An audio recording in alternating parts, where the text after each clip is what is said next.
Hi, I'm Greg, founder and designer of Board Riding Maui. I'm excited to share information with you about the new gear we just launched for this season.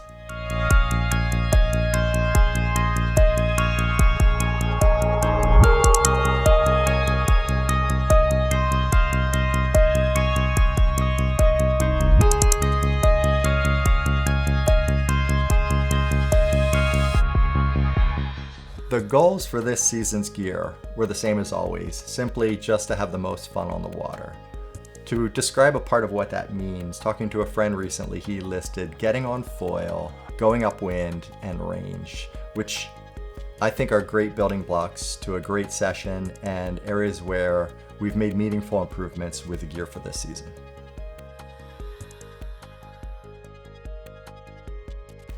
Lots of the differences of this season's gear has improved getting on foil. The S3 has many more bridle points, especially over the back half of the canopy. I feel the increased support that they offer reduce the amount that the wing flexes when you pump, so there's less energy lost, the power is more direct, and that directness of power delivery is key to getting up on foil. Line length also has a big influence for getting on foil. The shorter the lines, the better for some things like stowing and launching, but too short sacrifices effectiveness for getting on foil. For the S3, we worked to find the best balance, which is longer than last year, but still within arm's length.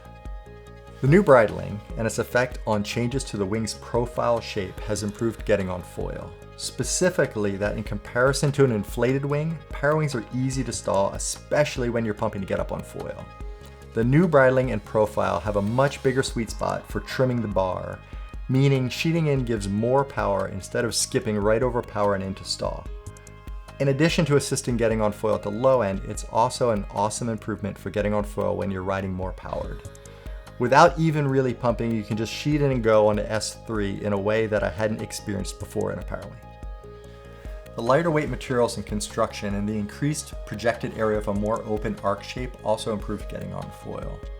One reason why improvements to getting on foil was a goal for this season is that in comparison to previous years, more of the development happened outside of Hawaii, riding in locations with different real world challenges. Lighter winds, current, seaweed, choppy water, onshore winds, and riding a smaller board meant that effectiveness for getting on foil had a higher impact on our overall sense of performance than with previous development centered in easier conditions.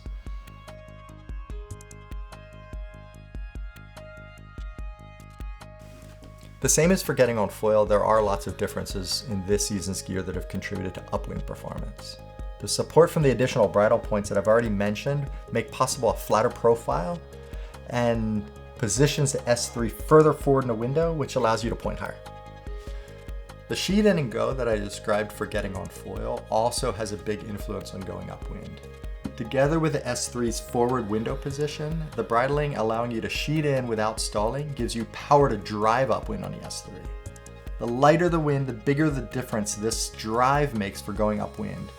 Cross-testing with double skins and hybrids, the difference in drive on the S3 gave it clearly the best upwind performance in lighter wind, but we also made super important improvements in the higher wind.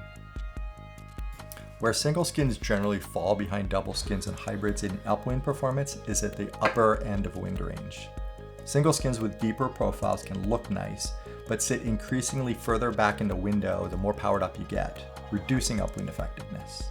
In contrast, the S3 has a defined break in its profile shape so that the front half maintains the forward window position while the back half sheets out.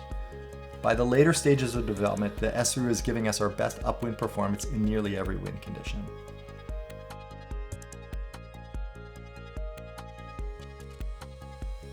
At the low end of range, we've already described the improvements for getting on foil. There are other things that can define the low end range, like will the Parawing even fly?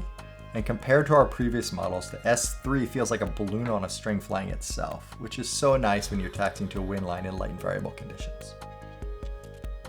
At the upper end of range, the break in the profile that improves upwind performance has a parallel benefit to range.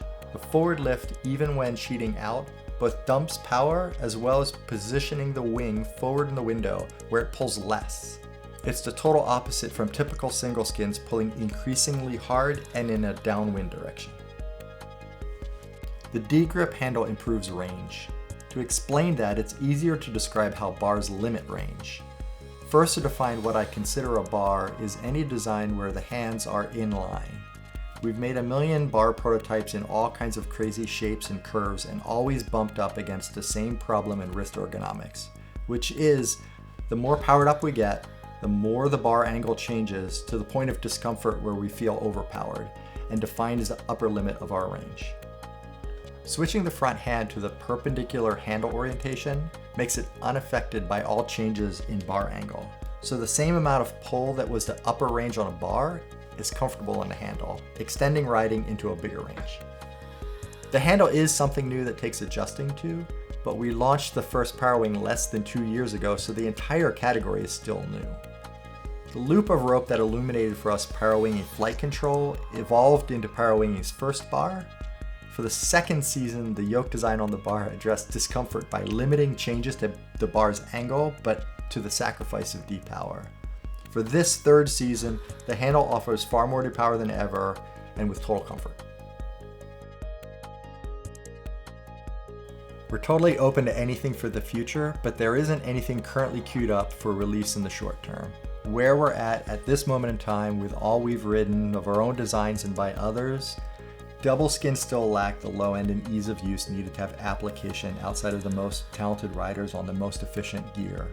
It'd be awesome if hybrids were the best of both worlds, but unfortunately we have yet to experience any having the full benefits of a double skin or a single skin. We put a crazy amount of work into the category, but for where it currently stands, there isn't a riding condition where we choose a hybrid over the S3. For me as a designer, the performance changes in S3 have redefined what I believed was possible in the single skin category. For me as a rider, to have our 2026 range consolidated back again to a single favorite Parawing is the best possible outcome.